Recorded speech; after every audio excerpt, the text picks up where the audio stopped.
Nice. I think the way that I'm gonna present this video is it's gonna rub some people the wrong way. But truthfully, I just wanna explain why I feel 45 ACP has a lot of pitfalls. And listen, if you love 45 ACP, don't let me change your mind. I simply want to touch on why I chose 10mm and why I think 45 ACP in general is a pretty sucky round for any purpose. Let's dive into it.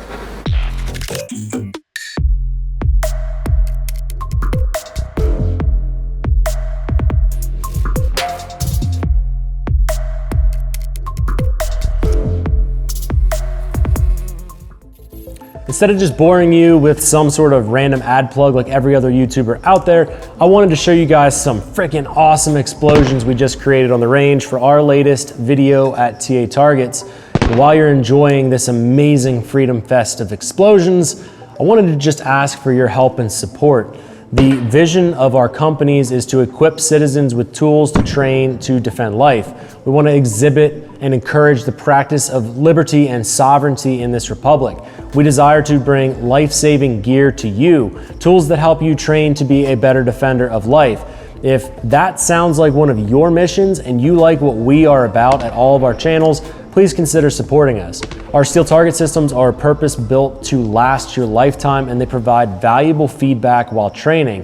While some people might think that we exploded out of nowhere, pun intended. Oh my God, that was so funny! We've been an industry-leading manufacturer of steel target systems for a decade. Swing on over to tatargets.com, check out what we offer, and get yourself into a quality system that lets you shoot it, but it's not gonna shoot you back. There's a special limited time discount code for subscribers down in the description below.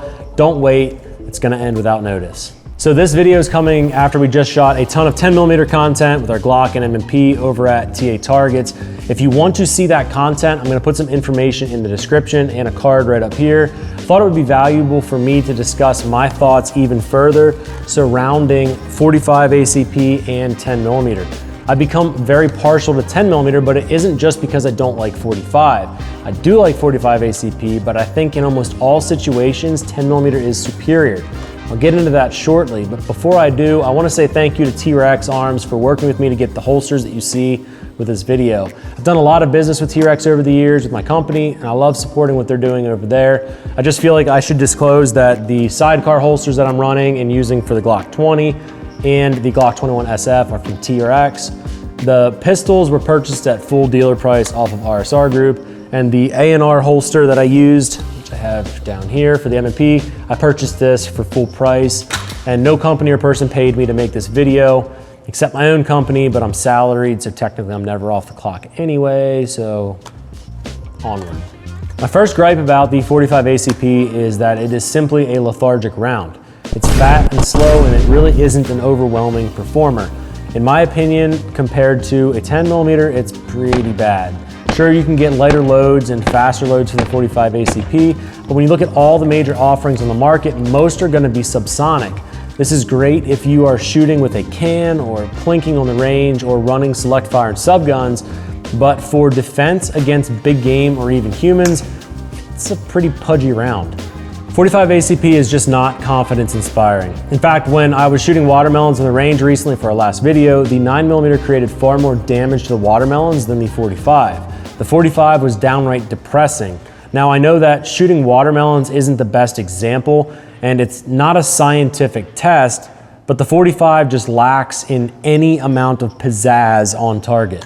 Long before the advent of higher performance ammunition that's jacketed and expanding, a larger pistol caliber made a lot of sense. Shooters could use big, heavy, flat-nosed lead projectiles and cause a high degree of damage within targets. The wider the bullet, the bigger the wound channel would be. But in today's world, a modern 9mm defensive load versus a 45 ACP defensive load of the same flavor is going to look nearly identical in terms of ballistic performance. Believe it or not, a smaller, faster 9mm will often punch through barriers with greater performance than 45 ACP due to size and velocity. .45 ACP is just an underwhelming round due to that lower velocity. Another aspect that I'm not a huge fan of with the .45 ACP is it's generally going to experience higher recoil than other calibers. You're lobbing a 230 grain projectile out of the barrel. The slide is often fairly large, and all that mass and moving mass means that you're going to have to exercise excellent fundamentals. This is especially true when performing doubles or build drills and the like. I think the biggest reason this bothers me is it's not like I'm firing some ultra powerful caliber. It's a .45 ACP. It's fat, slow, and it just wants to recoil like crazy. If I was gonna grab a larger pistol caliber with more recoil, the 10mm makes so much more sense. Heck, dare I say, even a 40 Smith & Wesson will often make more sense. While it is possible to shoot full metal jacket range ammo from a .45 ACP that's pleasant, most exhibits quite a bit more recoil than 9mm, almost on par with a 10. And I think that that's just another reason why I tend to stay away from the .45 ACP. On a cost standpoint, range ammunition for .45 ACP will be substantially higher than 9. 9mm and .45 ACP have similar terminal performance and capabilities, so why would I choose the fat, slow round over the 9mm? The answer is, I wouldn't. I would simply stick with 9mm and have a much higher capacity with most firearms. Because the ammunition will be so much more expensive, most people are not going to be able to train as much with their .45 ACP pistol. Because they can't train enough with their pistol, they likely are not going to invest the time or enough time into becoming proficient. Combine that all with a higher recoil and a harder to control pistol, and what you have is a recipe for poor performance unless you have a good foundation that you can stand upon. Most .45 ACP pistols are going to have a lower capacity than a 10mm or a 9mm pistol. 9 and 10mm is so much smaller than a .45 ACP in diameter, and for this reason, you often have more bullets than a .45 ACP. This could be a disadvantage if you're running a .45 depending on the scenario. And I know I can already hear some folks in the comments saying, you don't need more than 7 rounds in your gun. Sometimes you do, and often .45 guys will miss. It could be lack of fundamentals and skill, or it could be because it's not feasible to spend that much money on training with your .45 ACP. It could be several different factors.